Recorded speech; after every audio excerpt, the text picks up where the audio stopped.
당신의 발자취에 따라 사학개혁 이재명은 합니다.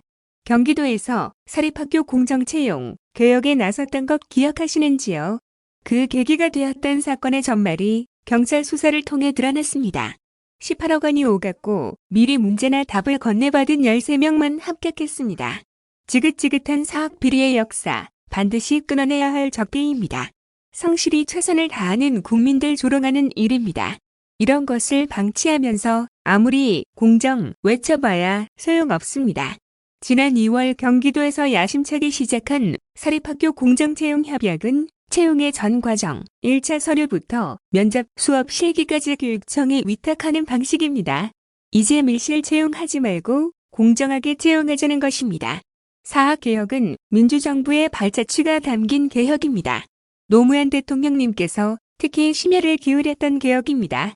사기 민주정부가 당신의 발자취를 따라 더 멀리 끝까지 가겠다는 다짐을 올립니다. 기득권의 거센 저항에 흔들리지 않습니다.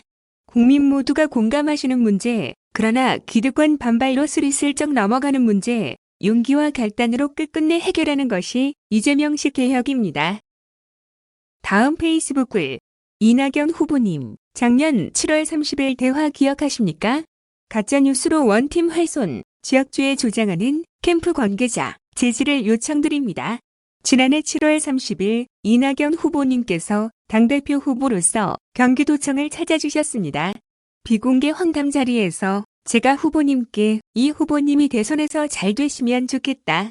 저는 아직 나이도 적고 도지사 재선 카드도 있다는 말씀을 드린 거 기억나실 겁니다. 당시 후보님이 전국적으로 고르게 가장 높은 지지를 받던 때인데 제가 후보 성공을 진심으로 기원한 이유는 중대한 역사적 의미 때문이었습니다. 한반도 역사에서 언제나 호남은 혁명과 개혁 정신의 본향이자 민주주의의 심장이었지만 애석하게도 5,000년 역사에서 한반도 전체를 통합한 적이 없었습니다. 김대중 대통령께서도 DJP 연합을 통해 절반의 승리를 했습니다. 그런데 이낙연 후보님은 당시 전국적으로 고르게 압도적 1위했습니다. 제가 이기는 것보다 이 후보께서 이기는 것이 더 낫다고 생각했고 그래서 후보님께 한반도 역사 최초의 호남 중심 대통합을 이루시고 만국적 지역주의를 끝내주십사고 말씀드린 거 기억나시지요? 1년 후 지금 우리는 선의의 경쟁을 하고 있지만 지금도 후보님의 큰 가치는 변함이 없습니다.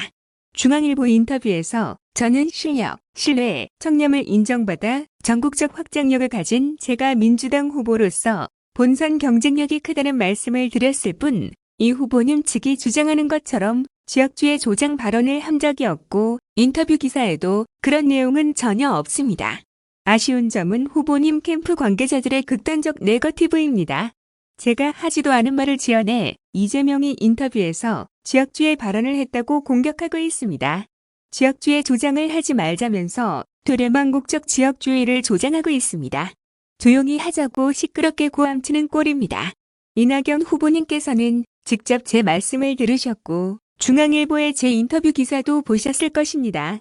진실은 오직 하나입니다. 사안을 분명히 할 필요가 있어 중앙일보 인터뷰 기사, 인터뷰 녹취록, 녹취 파일을 첨부합니다. 이낙연 후보님, 저와의 직접 대화 당사자로서 중앙일보 인터뷰 기사와 인터뷰 전문을 확인해 보시고 원팀 정신을 저버린 채 이재명이 지역주의 조장했다는 가짜뉴스 퍼뜨리며 망국적 지역주의 조장한 캠프 관계자를 문책하고 자중시켜 주시기를 바랍니다.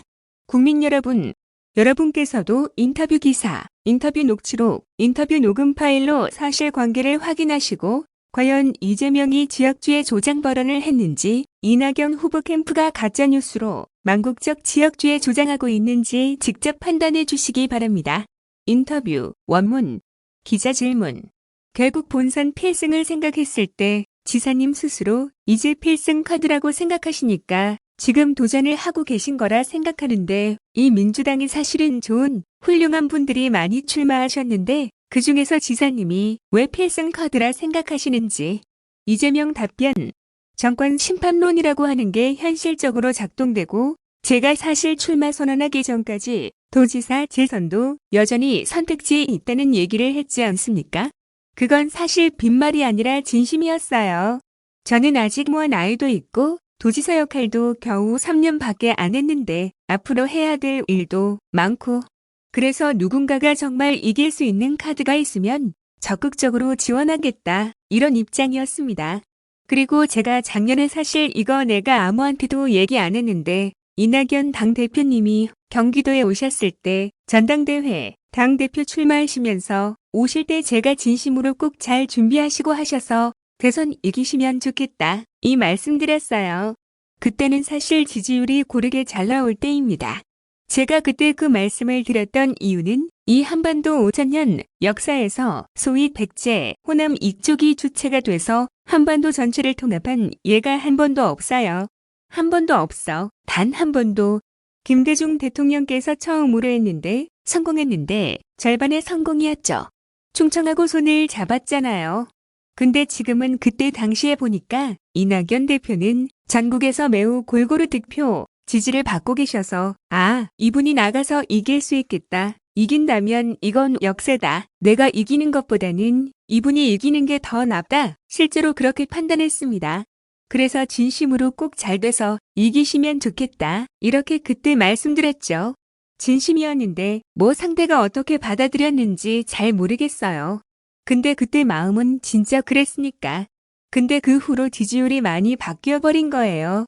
근데 지금은 우리가 이기는 게 더 중요한 상황이 됐고 진짜 현실적으로 이길 카드가 뭐냐? 봤을 때 제일 중요한 게 확장력이죠. 전국에서 골고루 득표받을 수 있는 후보, 그것도 좀 많이 받을 수 있는 게 저라는 생각이 일단 들었고 그 이유는 여러 가지가 있겠지. 일단은 제가 보기에는 신뢰, 빈말하지 않는다, 유능하다, 막 조그만한 도구를 가지고도 큰 성과를 내더라. 신뢰와 실적, 유능함, 그 다음에 청렴함, 탈탈 털었는데 진짜 하나도 없거든요. 있었으면 죽었겠지. 없는 것도 만들어서 재판받아 이 고생했으니까. 그 세 가지 측면에 약속을 지켜서 공약 이행률. 저는 악착같이 공약 지키거든요.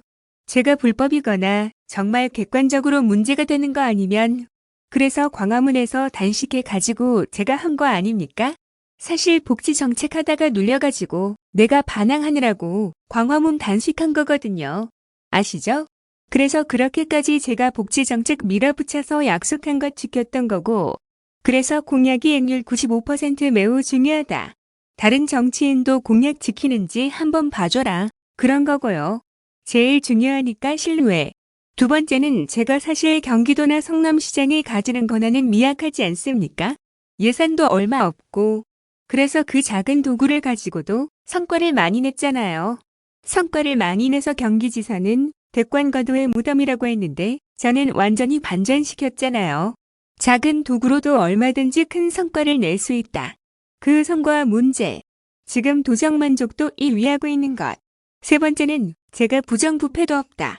사실 셋째 형님하고 싸운 이유도 사실은 형님이 시정 개입하면서 그거 막다가 싸움 벌어진 거거든요. 그걸 어머니 통해 해결하다가 충돌이 벌어졌던 거지.